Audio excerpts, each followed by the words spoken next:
Welcome back to my channel, guys. Today is Vlogtober day 3 and today we're going over what I read in September. This month I actually only read 1.5 books, ended up DNFing one and then had a hard time getting into the other, so that's why it took me so long. No shame though, we all read what we all read, you know what I'm saying? And I have a readathon going on this month, so I'll definitely be reading a lot more this month than I have the past couple months. But yeah, let's just talk about what I read and could not finish. So if you guys watched my what I read in August video, then you'll know that I started reading Girl in Pieces by Kathleen and Glasgow. I did bring it up in that video because I mainly read it in August, so I did want to point out the fact that that's what I had been reading, but I officially ended up DNFing it in September. Now the reason that I DNF'd this is because it was triggering for me in like a really dark time. It takes a lot to make me feel bad and triggered with my mental illnesses and whatnot, and this book did that. I don't know why I thought it wouldn't, but I think it was just the time I was in. I was in a really dark place. I was relapsing with my depression. I was just not in a good headspace, and then I was reading this book at the same time, and so it just made everything worse. Pretty much about this girl, Charlie, that's what I thought, who tries to kill herself after dealing with some absolutely terrible things, sexual violence against her, losing her parents, just bad things happen to this girl. She ends up in a mental health facility where she meets a lot of other girls, goes to therapy, tries to get better. Like I said, I only read about halfway. I'm trying to think of even where I got it. I didn't bookmark it at all. Maybe not even halfway. Only about 100 pages, I think. But I just couldn't do it. Like the time that I was in, the headspace that I was in, it was just really triggering to me. She goes into so much detail with everything, and I couldn't do that. I have a history of self-harm, and so reading about it isn't good for me. I don't like to feel that way again.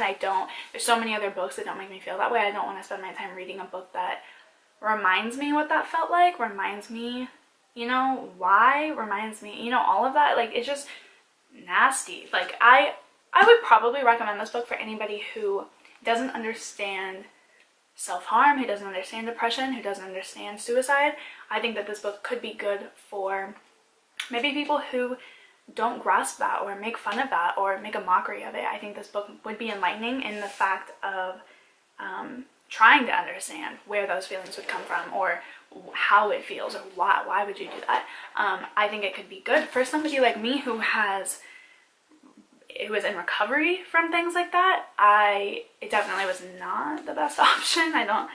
I wouldn't recommend it. And can we talk for a second about how people were so mad about Carve the Mark, the cover for Carve the Mark by, oh my god, what is her name? I don't remember.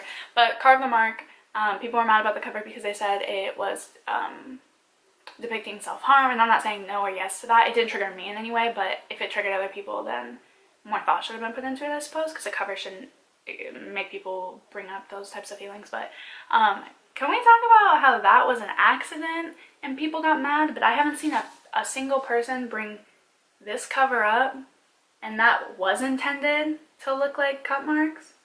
Like,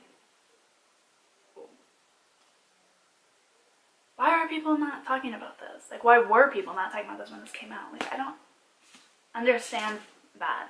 Ultimately though, it was just best for myself at this point to not continue with it.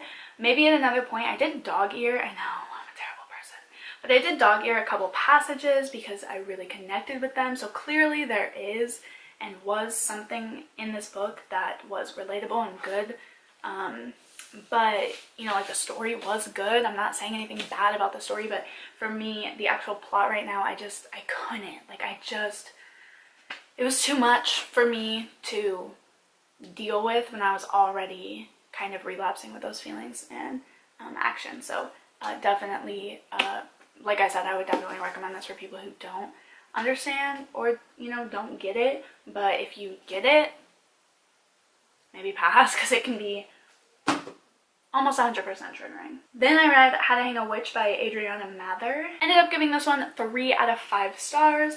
There are so many mixed reviews of this on Goodreads. Oh my god. This is literally like the most 50-50 book I have ever seen. When I was looking through the reviews, it's like 1 star, 1 star, 1 star, 5 star, 5 star, 3 star, 1 star, 5 star. People either loved it or hated it and didn't even finish it. It was insane. I gave it a 3. Unpopular opinion. Didn't love it and didn't hate it. It is all about this girl Sam, and after her dad unfortunately falls into a coma, her and her stepmother go back to Salem, Massachusetts, which is where the Salem witch trials took place back in 1692, and she has to go back there to live in her grandmother's house just for medical bill reasons and whatnot, her grandmother's passed as well, so the house is just like empty for them anyways, but she ends up going back there. The issue is that she's actually related to Cotton Mather, who was one of the main people who started the witch trials and wrote books about how to tell who's witches, and was kind of a huge advocate for the witch trials themselves, and that is true and real. The author herself is actually his 12th great granddaughter, so she's related to him, and she actually went to Salem to write this book so she could get more inspo, and people actually kind of gave her some shit for that. So it is partially based off of the feelings that she felt there, and being an actual Mather herself, when that is still a pretty like controversial thing, like even in real life, back in Salem. But yeah, it's just dealing with the hardships of Sam. When she goes back, she goes to high school with the descendants of the original witches who were accused, and once she's back in town, all these terrible things start happening. People start dying, there's all these mysteries, these unsolved issues that keep arising, and she's trying to solve it pretty much, and on top of it there's a ghost living in her house. So definitely like not a good situation to be in. The writing style felt a little flat for me. It seemed like a very early YA book. Like it almost borderline could have been middle grade the way it's written.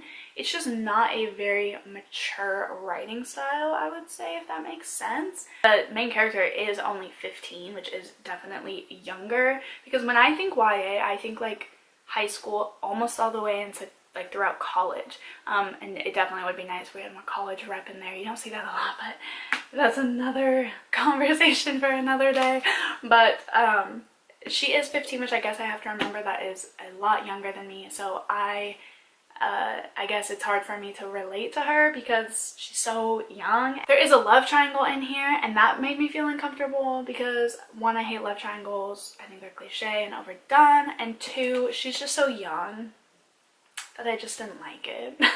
I kind of want to hear about that, and I don't like it. So maybe I just need to be more conscious about the age of the MCs when I am picking up books, but I wasn't the biggest fan of that whole situation. And then plot-wise, it was good until a certain point in the ending, and I read a couple of reviews where people definitely agreed with me.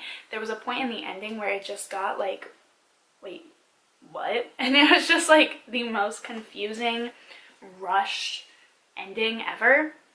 And things just didn't work out the way that I thought they would, and not in like a good twisty way, but in like a what the fuck was that kind of way. I will say also there were people who hated the main character. They were saying that the first sentence, she says something about, oh yes, like most fast-talking, opinionated New Yorkers, I have an affinity for sarcasm.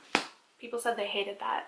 They were like, I hate it when people call themselves sarcastic. And I was like, just, she's 15. Like, you were probably a dumbass when you were 15 too. Like, just relax, you know what I mean? So I didn't hate her, but I just didn't like it, the book. It did get me in the mood for fall. It was alright. There were points that were really, really good, and then there were points that were really bad. So, I don't know, definitely just an average rating. A hard 3 for me. I hope that you guys enjoyed this video. Be sure to leave me a comment letting me know what you read in September or what you plan to read for October. Be sure to subscribe and click the bell so you're notified whenever I upload, and I hope that you guys have a good day, and I will see you tomorrow.